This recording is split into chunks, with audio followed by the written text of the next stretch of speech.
রাসূলুল্লাহ, শিশুকালে আমার মা আমাকে যেইভাবে আদর করেছেন, সোহাগ দিয়েছেন, যেইভাবে আমার মা আমাকে লালন পালন করেছেন, আজ আমি আমার মাকে এইভাবেই লালন পালন করি। আমার মা বৃদ্ধা, মা বিছানায় শুয়ে রয়েছেন, মা উঠতে পারে না, নড়তে পারে না, চড়তে পারে না। আমি মাকে তোলায় তোলায় খাওয়াই, মাকে নিজের হাতে গোসল করাই, মার শরীরে আমি নিজের হাতে তেল মালিশ করে দিই, আমার আব্বার শরীরে আমি তেল মালিশ করে দিই। ওগো নবীজি, বাবার মুছ কাটতে গেলে বাবা টুট কেটে ফেলে, আঙ্গুল নখ কাটতে গেলে বাবা আঙ্গুল কেটে ফেলে। এই অবস্থায় বাবা বৃদ্ধ হয়ে গেছে। ওই বৃদ্ধ বয়সটা মানুষের জীবনে খুব অসহায়, কারণ বুড়া বয়সে মানুষ ছোট বাচ্চার মতো অসহায় হয়ে যায়। ঠিক না? পকেটে টাকা নাই, গায়ে শক্তি নাই, একটা ওষুধ লাগলো সন্তানের চেহারার পাশায় থাকে, কারণ বাবার পকেটে টাকা নাই, কোমরে জোর নাই। এজন্য বাবা নিজেরটা কিনতে পারে না। আল্লাহ পাক এই বয়সটাতে বিশেষভাবে খেয়াল রাখিস বান্দা, কারণ তোর শিশুকালেও তোর পকেটে টাকা ছিল না। তুই যখন ছোট্ট ছিলি তখন তোর খেলনা লাগবে, তোর ওষুধ লাগবে, তোর শীতের কাপড় লাগবে। ওই অবস্থায় বাবা কিন্তু নিজেরটা আগে কিনে নাই, তুমি সন্তানের কাপড়টা আগে কিনছে। বাবা নিজের ওষুধটা আগে কিনে নাই, তুমি সন্তানের ওষুধটাই বাবা আগে কিনছে। মনে রাখিস রে বান্দা, ওই বুড়া বয়সে আজকে বাবা তোর শিশুকালের মতো হয়ে গেছে। তুই যেমন শিশুকালে বাবার চেহারার দিকে তাকায় থাকতে, আব্বু বাজার থেকে আমার জন্য কিছু আনছনি, তোমার বাবা সেদিন তোমার জন্য বাজার থেকে কিছু না নিয়ে ঘরে আসে নাই। পকেটের টাকা না থাকলে ধার করে তোমার জন্য কিছু নিয়ে আসতো। আজকে তুমিও বাজার থেকে আসলে পরে তোমার বাবা হয়তো কইব, আব্বা ওষুধটা আনছনি, বাজান ওষুধটা আনছনি, বাবা শীতে কষ্ট পাইতেছি, একজোড়া মোজা আনছনি। এ যুবক, শিশুকালের কথাটা ইয়াদ কইরা বাবারে ধমক দিও না, কারণ শিশুকালে তোমার বাবা কিন্তু নিজেরটা না কিনা তোমারটা আগে কিনছে। শিশুকালে নিজের ওষুধটা আগে না কিনা তোমার ওষুধটা আগে কিনছে। আজকে যদি বাবা তোমারে কয়, বাজান রে ওষুধটা আনছনি, বাজান রে শীতের কাপড়টা আনছনি, তখন ধমক দিস না, চোখ লাল করে কথা কইস না, এ কথা বলিস না তোমার খালি এটা লাগবে ওটা লাগবে, আমার পকেটে টাকা আসেনি না নাই তোমার কোনো খবর আসেনি। সেদিনের কথা একটু ইয়াদ কর, বাবার পকেটে টাকা ছিল না, তবুও তোমার জন্য বাজার থেকে কিছু না লইয়া ঘরে আসে নাই। ওই কথাটা একটু চিন্তা করো। ওই দিন কিন্তু বাবা তোমারে ধমক দেয় নাই। যদি তুমি বাজার থেকে আসার পরে তুমি কিছু চাইছো, কিন্তু বাবা আনতে ভুলে গেছে, ধমক দেয় নাই, রাগ করে নাই, তোর খালি এটা লাগবে ওটা লাগবে এ কথা কয় নাই, বরং তোমার গালে চুমা দিয়া কইছে, আব্বু বইলা গেছি, আগামীকাল আব্বু নিয়ে আসবো। এইভাবে আদর কইরা কইরা শিশুকালে তোমারে যেইভাবে তোমার আবদার গুলা পূরণ করেছে, আজকে বুড়া বয়সে বাপ মা তোমার কাছে কোনো কিছু চাইলে তুমিও এইভাবেই তাদেরকে আবদার পুরা করার চেষ্টা কইরো। যদি না পারো ধমক দিও না, চোখ লাল কইরো না, কিরিমিরি খায়ও না। নির্দেশটা দিয়েছেন কে? একটু জোরে মালিকের নাম কে? वहदत की हिफाजत नहीं बेक़ुव्वते बाज़ू, वहदत की हिफाजत नहीं बेक़ुव्वते बाज़ू, आती नहीं कुछ काम है अक़्ल खुदा दा, ऐ मर्द खुदा तुझको क़ुव्वत नहीं हासिल, जा बैठ किसी गार में अल्लाह का करिया, जा बैठ किसी गार में अल्लाह का करिया, ये सच है कि बातिल की तरफ दार नहीं हम, गद्दार न समझो गम गद्दार नहीं हा मुसलमाনের আওয়াজে বলি আল্লাহু আকবার এর যুবক এজন্য আল্লাহ পাক কয় সব বয়সী বাপ মার কথা মান্য চলবায় তবে বুড়া বয়সে একটু আলাদা নজর রাখো বাপ মার দিকে কারণ বুড়া বয়সটা বাবার আর তোমার শিশুকাল দুইটা সমান শিশুকালে বাবায় তোমারে যেমন আদর করছে বুড়া বয়সে তুমি তোমার আব্বা আম্মারও এরকম আদর কইরো ধমক দিও না তুমি একটা আবদার করছো বাজারে গিয়া আব্বা আমারে খেলনা কিনে দাও এটা কিনে দাও বাবার পকেটে টাকা নাই সেদিন তোমার এই রিক্সা থেকে ধাক্কা দিয়ে ফালাই দিছে না ধমক দিছে না রাগ করছে না তখন বাবা কি করছে বাবা তোমারে ওই যে খেলনাটা যেটা বাবা কিনতে দিতে পারতো না কিনে দেওয়ার সামর্থ্য নাই তখন বাবা তোমার এই আবদারটারে ভুলাইবার লাগি তখন বাবা কইছে ওই যে বাজান ওই যে দেখো এদিকে একটা ঘোড়া দেখা যায় ওই যে দেখো একটা ছাগল দেখা যায় ওই যে দেখো কুত্তা দেখা যায় বাবার উদ্দেশ্য হইল রিক্সাত বসাইয়া বসাইয়া তোমার নজরটা কুত্তার দিকে দিয়ে দিত তুমি যে এদিকে খেলনা চাইছো এটা যেন ভুললে যাও এজন্য বাবা তোমার ভুলাইয়া দিছে দমক দিছে না কথাগুলো ইয়াদ রেখো আল্লাহ বলতেছেন কথাগুলো ইয়াদ রেখো শিশুকালের কথাটা একটু ইয়াদ কইরো যেভাবে শিশুকালে তোমারে আদর করছে ধমক না দিয়া তোমারে না মাইরা তোমার আবদারগুলা ফুরা করছে যদি কখনো না পারছে তোমার গালে চুমা দিয়ে তোমারে বুঝ দিছে আজকে বুড়া বয়সে বাপমার আবদার যদি ফারো ফুরা করবায় যদি না পারো চোখ লাল কইরা না নরম সুরে কইবায় আব্বা আজকে ভুললে গেছি কালকে আনমনে কথাটা বুঝে আসছে হ্যাঁ হাকিমুল উম্মত মুজাদ্দিদ মিল্লাত মাওলানা আশরাফ আলী থানভী রহমতুল্লাহ আলী তার কিতাবের ভিতরে লিখছেন একটা ঘটনা হলো একজন বুড়া বাবা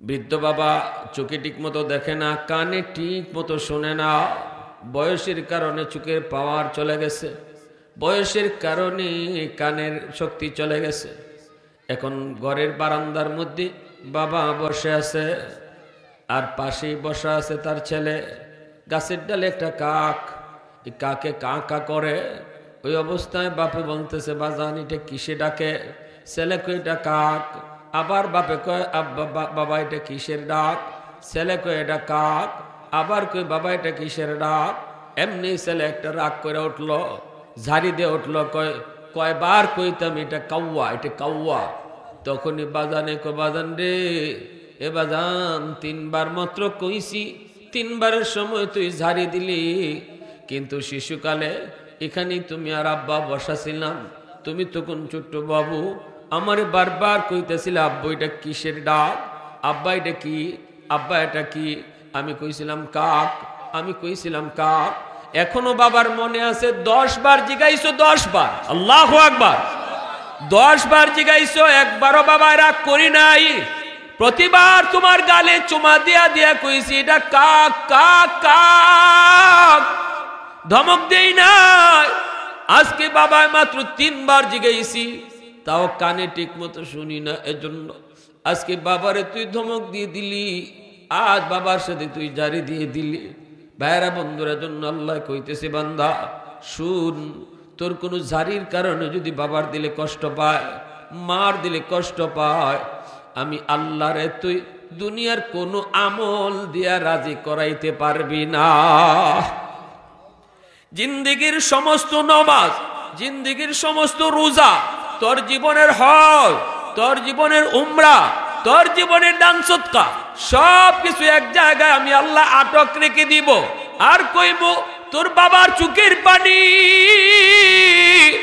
তোর মার চোখের পানি কথা কইছো জারি দিয়া চোখ দিয়া পানি ফেলাইছে মা ওই চোখের পানির ফুটাগুলা আমি আল্লাহর আদালতে মামলা হয়ে দাঁড়াইছি এই মামলাগুলা ডিসমিস না করা পর্যন্ত বান্দা তুই জান্নাতে যেতে পারবি না আগে মার মামলা ডিসমিস কর আগে বাবার মামলা ডিসমিস কর সেদিন বাপ মার মামলা ডিসমিস না কইরা কোনো সন্তান জান্নাতে যেতে পারবে না এজন্য যুবক একটু দিলটা নরম করে কথাগুলা বোঝার চেষ্টা কইর আল্লাহ খুশি হয় রেদার রাব্বি ফি রেদাল ওয়ালিদাইন ওয়া সাখাতুর রাব্বি ফি সাখাতিল ওয়ালিদাইন বাপ মা খুশি থাকলে আল্লাহ খুশি, আর বাপ মা যদি নারাজ থাকে আল্লাহ তার উপরে নারাজ।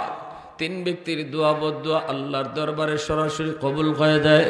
সালাসাতুন দাওয়াতুম মুস্তাজাবাতুন লা শাক্কা ফীহ, দাওয়াতুল মাজলুম ওয়া দাওয়াতুল মুসাফির ওয়া দাওয়াতুল ওয়ালিদ আলা ওয়ালাদিহি। তিন ব্যক্তির ভিতরে এক ব্যক্তি হলো বাপ মা। এই বাপ মার দোয়া বদুয়া, বাপ মায়ের সন্তানের জন্য যদি দোয়া করে এই দোয়াটাও আল্লাহর দরবারে সরাসরি কবুল। বাপ মা যদি বদুয়া দেয় এই বদুয়া ডাইরেক্ট কবুল। এজন্য একটু মনটারে বুঝাও, যদি দোয়া নিতে পারো দোয়া কবুল। আল্লাহ নবী বলেন, শুনো মা বাবার দোয়া, বন্দুকের গুলি মিস, বাপ মার দোয়া মিস হয় না। বন্দুকের গুলি মিস হয়, বাপ মার দোয়া মিস হয় না। ঠিক তেমনি ভাবে বন্দুকের গুলি মিস, বাপ মার বদদোয়া মিস হয় না। যদি কষ্ট পায় বদদোয়া দেলায় এটাও কিন্তু আল্লাহর দরবারে কবুল হয়ে যায়। এজন্য মুসা নবী কয়, মালিক জান্নাতে আমার বন্ধু কে হবে? আল্লাহ কয়, একজন কসাই। মুসা নবী কয়, মালিক ঠিকানা কও, আমি তার খবর নিব কোন আমলের কারণে সে জান্নাতে আমার বন্ধু। আল্লাহ কয়, তুমি যাও, যাই নিজে খবর নাও। মুসা নবী ঠিকানা নিয়ে চলে আসলেন, আয়েশা তারে পাইলেন। মুসা নবী কয়, ভাই আমারে তুমি একটু তোমার বাড়ির মেহমান বানাইবানি। লোকটাই কয়, ঠিক আছে ভাই চলেন, কারণ মেহমান আসলে পরে মেহমানে কমায় না। আমার নবী বলছেন মেহমানে বাড়ায়া দেয়া যায়। মান আরাদা আইয়াবসুতার রিজকা ফালইউকরিম দাইফা আও কামা ক্বালান নবিয়্যু আলাইহিস সালাম। আমি আপনি মনে করি মেহমান আইলে পরে আমার কমে, কিন্তু নবী বলে মেহমান আইলে পরে বাড়ে। আমারটা ঠিক না নবীরটা ঠিক? আমারটা ঠিক না নবীরটা ঠিক? ওই দিকে ওই কসাই লোকটা কয়, ঠিক আছে চলেন, আপনি আমার বাড়িতে চলেন। মুসা নবী নিজের পরিচয় দিলেন না, নিজের পরিচয় মুসা নবী দিলেন না। বাড়িতে আসলেন, আসার পরে দেখেন লোকটা মার রুমে আগে ঢুকছে, সন্তানের কাছেও আগে যায় নাই, বউয়ের রুমেও আগে ঢুকে নাই। মার রুমে যে ঢুকছে, ঢুকেই মারে বিছানা থেকে কুলে তুলছে, বিছানা থেকে কুলে তুলছে। কবুতরের বাচ্চার মতো মা বৃদ্ধ হইয়া একদম গুজা হয়ে গেছে। এই মাটারে নিজের কোলের মধ্যে উঠাইয়া হাতের মধ্যে যে খানা নিয়ে আসে, এই খানাটা মারে খাওয়াইতেছে। গোশতের সুরবা খাওয়াইতেছে। এই অবস্থায় তার তার ছোট দুইটা বাচ্চা, ঘরের মধ্যে ছোট দুইটা বাচ্চা বাবার পা পড়ে গেছে। কয়, আব্বু সারাদিনে কিছু খাই নাই, আব্বু সারাদিনে কিছু খাই নাই, বাবা আমাদেরকে কিছু খাওয়ান দেন। তখন বাবা ছেলেদের মাথায় হাত বুলায়, আদর করে কয়, বাজান একটু অপেক্ষা করো, আগে তোমাদের দাদুরে খানা খাওয়ায় নেই, খানা খাওয়ানোর পর এরপরে তোমাদেরকে খানা দিব। মুসা নবী সব দেখতেছেন, মুসা নবী সব দেখতেছেন। মা ছেলের হাতের খানা খায়, মা ছেলের হাতের খানা খায়, আর বীর কইরা কি যেন দোয়া করে। মুসা নবী কয়, ভাই ইনি কে? কয়, মা এই দুইটা বাচ্চা কার? তোমার? বলে হা। তোমার নিজের? কয় হা নিজের। বাচ্চাগুলি এত কষ্ট, সন্তানের জন্য বাবা মা জীবন দেয়া দেয়, আর তোমার সন্তানটা পেটের ক্ষুধায় তোমার পায়ে পড়ে গেল, অথচ তোমার হাতে খানা, সন্তানরে খানা দিলায় না। এভাবে কেন দিলায় না? আমি আমার মারে আগে খাওয়াই, এরপরে নিজেরা খাই। মুসা নবী কয়, বাইরে এটা কতদিন যাবত তুমি এই আমলটা করো? কয়, 40 বছর যাবত।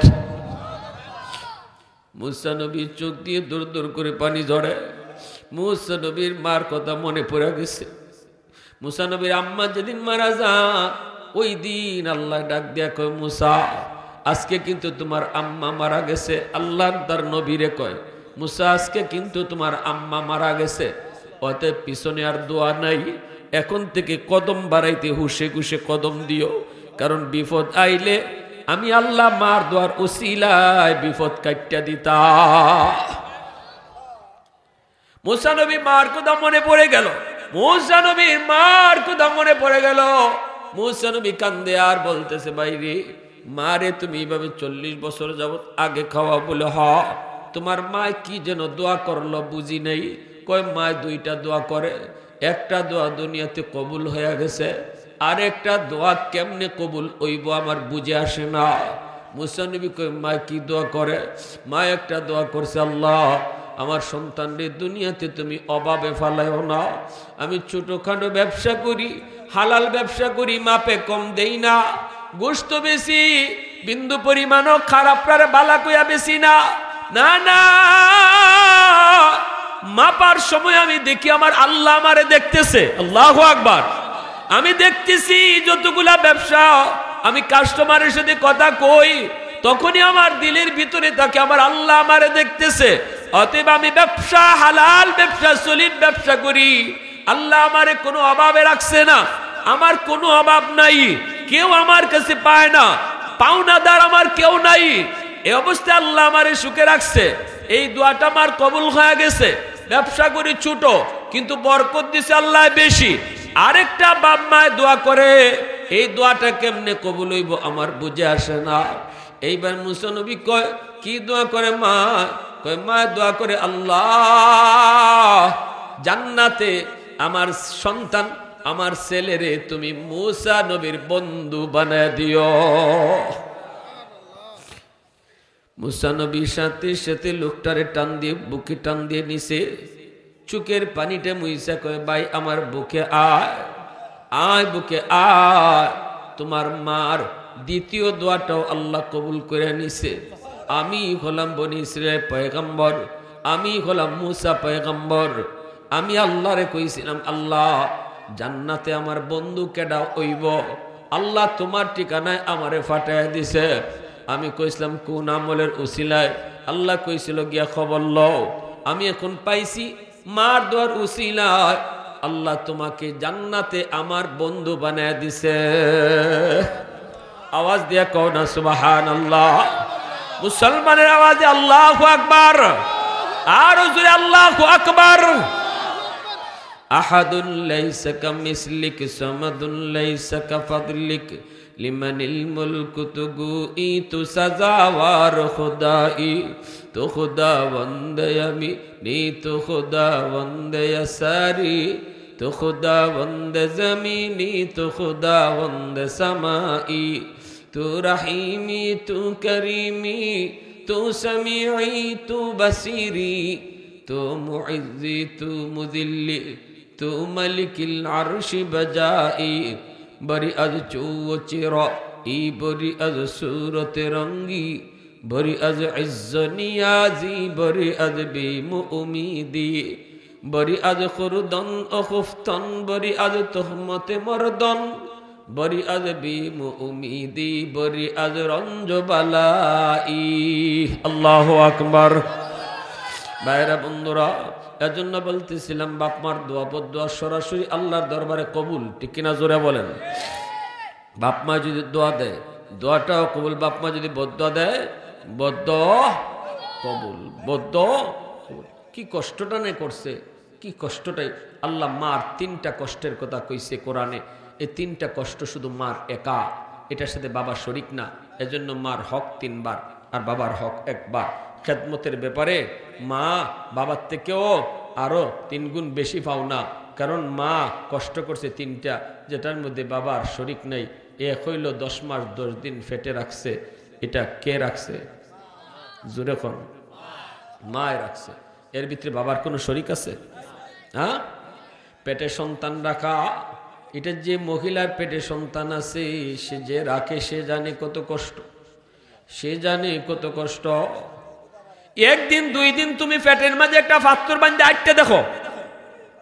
এ যুবক, 1 কেজি 2 কেজি পাথর পেটের মাঝে বাঁধে তুমি আটকে দেখো তোমার অবস্থাটা কি হয়। সেখানে একটা মা 1 মাস 2 মাস নয় 10 মাস 10 দিন তোমার পেটের মধ্যে রাখলো, তুমি কত কষ্ট দিয়েছো। মা খাইতে বসলো, মা খাইতে বসলো, তুমি মারছো কলিজায় লাথি। সাথে সাথে মা খানা থেকে উঠে মুখের বাতগুলা বমি করে সব ফালাই দিছে। সাথে জিগাইছে, বাবা কি গো, কি হয়েছে? তখন মা কয় না, তোমার সন্তানে আমার কলিজাত লাথি মারছে। বাপের কাছে মা কিন্তু বিচার দেয় না, ঘুমের ঘরে গেছে, ঘুমায় রয়েছে। মা তুমি মা আমি মারছি লাথি কলিজায়। মা ঘুম থেকে ফাল দিয়ে উঠে গেছে, আর ঘুমায় না। গভীর রাত, সব মানুষ ঘুমায় রয়েছে, সব মানুষ ঘুমায় রয়েছে, মানব দানব পাক পাখালি দুনিয়ার সব মানুষ ঘুমের সাগরে। একজন মা সে বিছানায় বইয়া রয়েছে, কারণ সন্তান কলিজায় লাথি মারছে, আর তার ঘুম আসে না। এই রুম থেকে ওই রুমে যায়, যদি স্বামীর ঘুম ভাঙ্গে, স্বামী উঠতে দেখে বিবিসা ঘুমায় না, বইয়া রয়েছে। এই রুম থেকে ওই রুমে হাঁটে, চোখ দিয়া পানি পড়ে, কি হয়েছে তোমার? তখনও কয় না, তখনও পেটের সন্তানের উপরে বিচার দেয় না, স্বামীর কাছে বিচার দেয় না, এ কথা কয় না, তোমার সন্তান আমার ঘুম ভাঙ্গায় দিছে। এতটা কষ্ট মা স্বীকার করেছে তোমার জন্য, আমার জন্য। দ্বিতীয় কষ্টটা হলো ডেলিভারির কষ্ট। ডেলিভারির কষ্ট, এত ব্যথা, এত যন্ত্রণা। আল্লাহ পাক রব্বুল আলামিন এই তিনটা কষ্টের কথা আল্লাহ উল্লেখ করছে। ডেলিভারির যন্ত্রণা, ডেলিভারির ব্যথা। এই ব্যথাটা যখন উঠে, তখন মা পেরেশান, পাগলের মতো হয়ে যায়, পাগলের মতো হয়ে যায়। দৌড়ে যদি হাসপাতালে আনা হয়, তখন হাসপাতালে আনার পরে তার একটা ইঞ্জেকশন দেয়। এই ইঞ্জেকশনটা কিসের ইঞ্জেকশন? ব্যথা কমানির। কয় না, পৃথিবীতে একমাত্র একটা ইঞ্জেকশন যেটা ব্যথা আরো বাড়াইবার লাগি দেয়। এ আমার আপনার ব্যথা যদি উঠে, ব্যথা কমাইবার লাগে ওষুধ খাই, ইঞ্জেকশন নেই। কিন্তু একমাত্র পৃথিবীতে মা ডেলিভারির সময় যে ব্যথাটা উঠে, এই ব্যথাটা আরো বাড়াইবার লাগে ইঞ্জেকশন দেয়। একজন এফআরসিএস ডাক্তার কইছিল, হুজুর ডেলিভারির সময় যে ব্যথাটা মায়ের সহ্য করে, এই ব্যথাটা যদি কোনো একজন যুবককে তার শরীরে ইঞ্জেকশন করে পুশ করা হয়, মুহূর্তের ভিতরে বেহুশ হয়ে মাটিতে পড়ে যাইব, মারাও যাইতে পারে।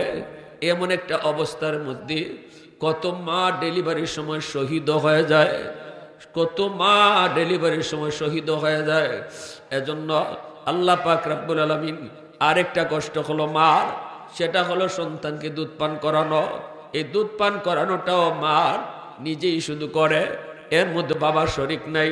এজন্য আল্লাহ পাক মার কথা তিনবার, নবী মার কথা তিনবার কইছে। আল্লাহ পাক রব্বুল আলামিন তিনটা কষ্টের কথা কইছে, নবী মার হকের কথা তিনবার কইছে। আমরা যারা বাবা আছি, আমাদের সন্তানের প্রতি দরদ, মার দরদ সমান না বেশ কম আছে? বেশ কম আছে। জোরে বলেন, বেশ কম আসেনি না? বাপের দরদও আছে, কিন্তু বাবার দরদটা কদ্দুর? মা গোসল উসল করাইয়া বাচ্চাটারে সুন্দর কাপড় উপর ফরাইয়া তারপরে বাপের হাতে দিছে, তখন বাপে কুলে নিচ্ছে, আমার ফুত, আমার ফুত, আমার ফুত। আদর উদর কইরা একবারে সুন্দর করে তেল তুল মাখাইয়া বাচ্চারে বাবার কুলো দিছে, বাপে কুললে আমার ফুত, আমার ফুত করতেছে। এর একটু পরেই ফুলাই দিছে পেশাব কইরা। পেশাব করা মাত্র নেও না, তোমার ফুলারে নেও, তোমার ফুলারে তাড়াতাড়ি নেও। পেশাব করার আগ পর্যন্ত আমার ফুত, আর পেশাব করে দিলেই এখন তোমার ফুত। এই হলো আমরা বাবার মহব্বত। মা কিন্তু সারা জীবন সন্তানের পায়খানা পরিষ্কার করে গেল, একবারও নাকের মাঝে হাত দিল না, একবারও নাকে হাত দিল না, একবারও নাকের ফত আটকাইছে না, গন্ধ করে এই কথা কইছে না। হাই রে, যতবার দিনও 5 বার 10 বার পায়খানা করে একটা ছোট বাচ্চায়, কোনো মা এমনও তো কইতে পারতো দূর একটু পরে তো আরেকবার পায়খানা করবো, তো এখন আর পরিষ্কার করে কি হইতো, একবারেই করবো নে, যতবার পরে পায়খানা করিলাম। কোনো মা এমন করে না।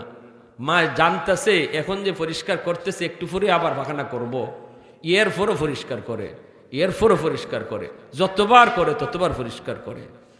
আল্লাহু আকবার। এই কথাটার মধ্যে মুফাসসিরিনে কেরাম, সুফিয়ানে কেরাম কইছেন যে এই যে মা সন্তানের প্রতি দরদ নিয়া বারবার নাপাক হইতেছে, তারে পাক করতেছে, একবারে করে না, বারবারই তারে ভাগ করে দেয়। যতবার না ফাঁক হয় ততবারই ভাগ করে দেয়। আল্লাহ পাকের মহব্বত মার চেয়ে 70 গুণ বেশি, 1000 গুণ বেশি। এজন্য আল্লাহ কয়, বান্দা তুইও যখন গুনাহ করবে, গুনাহ কইরা যখন আমি আল্লাহরে কই লিবি, আল্লাহ গুনাহ করে লইছি, আল্লাহ আমি তো নাফাক হয়ে গেছি গা, তখন আমি আল্লাহ তোরে ফাঁক করে দিলাইমু। আমি জানি তুই আরেকবার গুনাহ করবে, তখনও যদি কস আল্লাহ ভুল করে লইছি মাওলা আর করতাম না, আল্লাহ কয় তখন আমি তোরে ভাগ করে দিলাই। আমি আল্লাহ জানতেছি যে তুই আরো করবে গুনাহ, তুই আরো করবে গুনাহ, এই কথা আমি আল্লাহ কই না, যা একবারই তোরে ভাগ কর, মনে দেখি কতদূর গুনাহ করতে পারোস। আল্লাহ এই কথা কয় না। মা যদি বারবার সন্তানরে ভাগ করে দিতে পারে, আমি আল্লাহ কোনো ভাগ করতাম পারতাম না। এজন্য গুনাহ করার পরে যদি কোনো মানুষ দেরি করে তওবা না করতে, আল্লাহ কষ্ট পায়। কিন্তু গুনাহ হওয়ার পরে যদি কে সাথে সাথে কইলে আল্লাহ ভুল করে লইছি, তখন আল্লাহ খুশি হয়ে যায়। আল্লাহ তখন খুশি হয়ে যায়, আল্লাহ তখন তারে ফাঁক করে দেলায়। মারতে কেন আল্লাহর মায়া আরো বেশি, যেরকম ঠিকই না, মারতে কেন আল্লাহর মায়া আরো বেশি, আল্লাহ তখন ফাঁক করে দেলায়। আল্লাহ ফাঁক, এই জন্য আল্লাহ পাকের নাম তাওয়াব, আল্লাহর গুণবাচক নাম তাওয়াব। তাওয়াব শব্দের অর্থ হইল যিনি বারবার তওবা কবুল করে, বারবার যিনি তওবা কবুল করে। তবে তওবাটা করার সময় দিল থেকে নিয়ত করেন, আল্লাহ আর করতাম না, আরেকবার আমি করবো, এই নিয়ত করে তওবা করুন নাই। তওবাটা করেন আল্লাহ একদম সাফ দিলে, আল্লাহ আমি আর করতাম না। ইয়ার পরে যদি শয়তানে আপনারা আবার করাইলায়, তখন আরেকবার করেন তওবা, আল্লাহ তখনও মাফ করব। কিন্তু তওবাটা করবার সময় আরেকবার সুযোগ পাইলে কর্ম, এই নিয়ত রাখন নাই, এই সময় নিয়ত করুন সাফ সাফ। কিন্তু এরপরে যে শয়তানে আমারে গুনাহ করাইবো, এটা আল্লাহ ভালো করে জানে। এটা আল্লাহ জানে না জানে না, আল্লাহ জানে। আমি যদিও পাক পবিত্র হইয়া তওবা করতেছি, তারপরেও যে গুনাহ করবো, এটা আল্লাহ জানে ঠিকই, আমি জানি না। আমার দিলে গুনাহ করার ইচ্ছা নাই, কিন্তু কর্ম যে এটা আল্লাহ জানে, এরপরে আল্লাহ মাফ করে দেয়। সুবহানাল্লাহ জোরে বলেন। এজন্য আমার ভাইরা বলতেছিলাম, বাপ মা যদি বাপ মা বদদুয়া দেয়, তাহলে বদদুয়া দিলে পরে এই বদদুয়াটাও কিন্তু কবুল হয়ে যায়। একটা ঘটনা কইমুনি, মনোযোগ কার কার আছে একটু হাত উঠে আল্লাহরে দেখান। আল্লাহ কবুল করো, সবাই কোন আমিন, আরো জোরে কোন আমিন। মদিনা শরীফ, জান্নাতুল বাকি, মায়ার নবী সাহাবায়ে কেরামদেরকে নিয়ে মদিনার কবরের পাশ দিয়ে যাইতেছেন। হঠাৎ করে আল্লাহ নবী অন্তর চুকে দেখেন একটা যুবকের কবরে আযাব। কবরের আযাব আসেনি না নাই? আমরা দেখি না কেন? একমাত্র কারণ, আমরা যদি আল্লাহ কবরে আযাব দেখায়, তাইলে আমরা দুনিয়াদারি বন্ধই জীব। দিনের বেলা কেউ কবরের পাশ দিয়ে, রাত্রে, দিনে তো আমরা যে রাত্রে যাই, দিনে ওই কেউ কবরের পাশ দিয়ে যাইতো না ডরাইয়া। যদি কবরের আযাব আল্লাহ মানুষের শুনাইতো, দেখাইতো, ঠিক না? দিনে ওই কেউ কবরের পাশ দিয়ে যাইতো না। কবর দেখা যায়, এত দূরের ভিতরে কেউ বাড়িঘর বানাইতো না। খালি কবরের মুর্দার কান্নার আওয়াজ যদি মানুষে শুনতো, তাইলে বাড়িঘর এর ভিতরে কেউ বানাইলো না। নে যদি কবরে আযাব আল্লাহ মানুষে দেখাইতো, শুনাইতো, বাপ মইরা গেলে সন্তানের লাশ লইয়া বাপের কবরে যাইতো না, মার লাশ লইয়া কবরে যাইত না, সন্তান ব্যবসা করতে পারতো না, খাইতে পারতো না, গলা দিয়ে বাদ যাইতো না। খুব আল্লাহরে আমার আম্মা কবরে আযাবে আছে, আমার আব্বা কবরে আযাবে আছে, এই চিন্তায় দুনিয়াদারি বন্ধ হয়ে যাইত। এজন্য আল্লাহ দুনিয়ার নিজাম ঠিক রাখার লাগি কবরের আযাবটা মানুষের চোখের আড়াল করে রাখছে, মানুষের চোখে আড়াল করে রাখছে। আল্লাহর নবী সাহাবায়ে কেরামদেরকে বলেন, সাহাবীরা তোমরা তো দেখো না, কিন্তু আল্লাহ আমাকে দেখাইছে। এই কবরের ভিতরে একজন যুবক জাহান্নামের আগুনে জ্বলতেছে, আর মা মা কয়া চিৎকার করে কাঁদবে। আমি আল্লাহর কাছে একটু হাত উঠাইমু, তোমরা আমার সাথে আমিন আমিন বলবা। সাহাবায়ে কেরাম বলে, ইয়া রাসূলুল্লাহ আমরা আমিন বলবো গো নবী। নবীজি হাত উঠে বলতেছে, আল্লাহ তুমি তো আমাকে রহমতের নবী বলেছো, রহমতের নবী যদি কবরে পার দিয়া যায় আর কবরে আযাব হয় না মালিক, হয় না। আল্লাহ তুমি তার আযাবটা বন্ধ করো। সাহাবায়ে কেরাম আমিন বললেন, কিন্তু যুবকের আযাব বন্ধ হলো না। নবীজি আবার হাত উঠাইলেন, আবারও সাহাবীরা আমিন বললেন, কিন্তু আযাব বন্ধ হলো না। আবারও নবী হাত উঠাইলেন, আবারও সাহাবীরা আমিন বললেন, কিন্তু আযাব বন্ধ হলো না। কয়বার নবী তার জন্য সুপারিশ করছেন? 3 বার নবী সুপারিশ করছেন, কিন্তু যুবকের আযাব বন্ধ হলো না। এইবার নবী জানতে চায়, মালিক আমার হাতের দাম কি কমে গেল নাকি? ও মালিক আমার হাতের দাম তোমার দরবারে কমে গেল নাকি? আমি কি কোনো ভুল করেছি? আল্লাহ কয়, না দোস্ত, তুমি কোনো ভুল করো নাই, তোমার কোনো ভুল হয় নাই। দোস্ত, গন্ডগোল হলো অন্য জায়গায়। এই যুবকের মা এখনো দুনিয়ায় জীবিত। মা দুনিয়া আছে, কিন্তু ছেলে মারা গেছে। দুনিয়াতে এমন অনেক ঘটনা আসেনি না নাই? বাবা থাকতে ছেলে মারা যায়, মা থাকতে ছেলে মারা যায়। দুনিয়া আসার সময় সিরিয়াল মেনটেন হয়, কিন্তু যাবার সময় কে আগে যাবে কেউ জানে না। সন্তান আগে যাবে নাকি বাবা আগে যাবে কেউ জানে না। কত দাদার আগে নাতি কবরে চলে যায়। এজন্যই আল্লাহর নবী, রহমতের নবী, মায়ার নবী, তিনি বলতেছেন, মালিক ঘটনাটা কি? আল্লাহ কয়, তার মা এখনো দুনিয়ায় জীবিত। মার দিলের ভিতরে অনেক ব্যথা। মারে এই যুবককে অনেক কষ্ট দিছে। এই সন্তানে মারে মারছে, মার ফিটো মাইরের দাগ আছে। এখনো মার কলিজায় ব্যথা। মরণের সময়টাতেও মা তার মাপ দিছে না। সন্তানের রূহটা বের হয়, তখনও মা তার মাপ দেয় না। কতটা কলিজায় ব্যথা দিছে বন্ধু, একটু কও।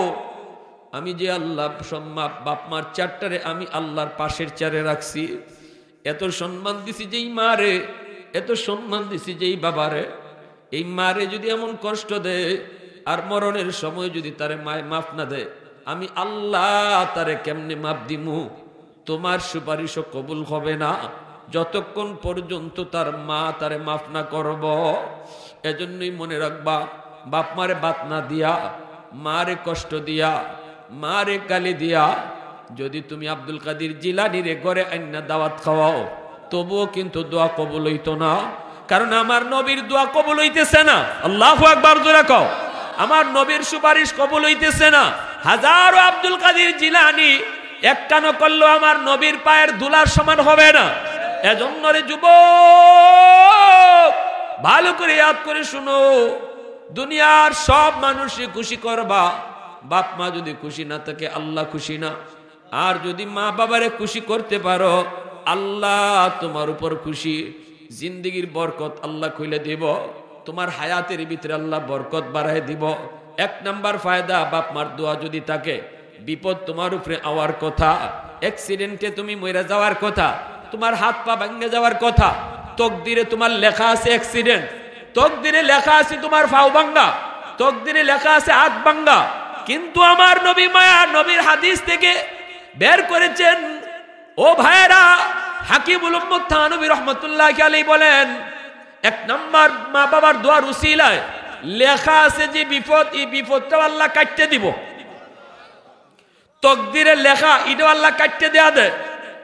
আর যদি বাপ মার বদদোয়া থাকে, মা বাবার বদদোয়া থাকে, তোমার লেখা আছিল না বিপদ, হাত ভাঙ্গার কথা না, কিন্তু হাত তোমারই ভাঙবো। অ্যাক্সিডেন্টে কেউ মরবার কথা না, কিন্তু তোমার উপরে বিপদটা পড়ব, কারণ পিছনে বাপ মার বদদোয়া। এজন্য 2 নাম্বার ফায়দা হলো, বাপ মারের দোয়া যদি তুমি লইয়া চলো, রিজিকের মধ্যে আল্লাহ বরকত বাড়ায় দিব। ছোটখাটো কাম করো, কর্ম তোমার ছোট, কিন্তু বরকত দিব আল্লাহ বেশি। আল্লাহু আকবার জোরে কও। বাপ মার দোয়া যদি থাকে। 3 নাম্বার হলো, আল্লাহ তোমারে দিন দিন ইজ্জতের চেয়ারে বসাইব। বাপ মার দোয়া থাকলে সম্মানের চেয়ারে আল্লাহ তোমারে বসাইব। 4 নাম্বার ফায়দা হলো, হাকিমুল উম্মত থানবী রাহমাতুল্লাহি আলাইহি তার কিতাবে লিখছেন, 4 নাম্বার ফায়দা হলো, যেই সন্তানের পিছনে বাপ মার দোয়া আছে, এই সন্তানকে আল্লাহ মরণের আগে আগে মক্কা মদিনা দেখাইব। একটু আওয়াজ দেখো না, সুবহানাল্লাহ। মায়ার নবী বলতেছে, সাহাবীরা যাও তার মারে যে খবর দাও, মারে যে খবর দাও। যেই মাত্র মারে খবর দেওয়া হইছে, মা আইছে, আল্লাহ নবী কইতেছে, মাগো কবরটা চিনুনি? মহিলাকে, চিনি গো নবীটা আমার সন্তানের কবর, আমার ফুলার কবর। আল্লাহ রসুলকে, মাগো তোমার ফুলাই বুঝি তোমার কষ্ট দিচ্ছে, তোমার যন্ত্রণা দিছে, তোমার কলিজাত ব্যথা, এজন্য সন্তান কবরে আযাব ভোগ করতেছে। আযাবটা আল্লাহ কেউরে দেখাইছে না, কিন্তু আমারে আল্লাহ দেখাইছে অন্তর চোখে। আমি 3 বার সুপারিশ করছি, আল্লাহ আমার সুপারিশ কবুল করে না। সাফ সাফ আল্লাহ জানিয়ে দিছে, তুমি যদি মাফ না করো তার আযাব আল্লাহ বন্ধ করবে না। আমি নবী তোমার কাছে সুপারিশ করি গো মা, তুমি তারা মাফ করো, কিন্তু মহিলায় কই না গো নবী আমি মাফ করব না। এখনো আমার পিঠে মাইরের দাগ আছে, মরবার আগের দিনও আমারে মারছে। বউর কথায় মরবার আগের দিনও আমারে মারছে, এখনো শরীরে ব্যথা, আমি আর মাফ করবো না, মাফ করবো না। আল্লাহ নবী পরে গেলেন টেনশনে। এবার নবী মালিক মার দিলটা শক্ত হয়ে গেছে, এখন মার দিলটা কেমনে নরম করবো? আমার তো দিলের উপরে হাত নাই, দিলের উপরে তোমার তো হাত আছে।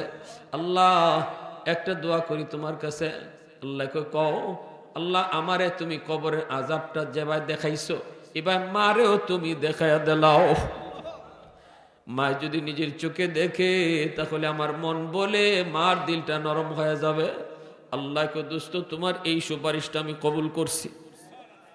কবরে আযাবটা আল্লাহ মারেও দেখাইয়া দিলাইছে। যেই মাত্র মা দেখতেছে সন্তানে আগুনে পুরার দৃশ্য, সাপের কামড়, আর মা মা কয়ে কান্দে, সাথে সাথে মার দিলটা নরম হয়ে গেছে। মা কয় নবী গো আমি মাফ কইরা দিছি।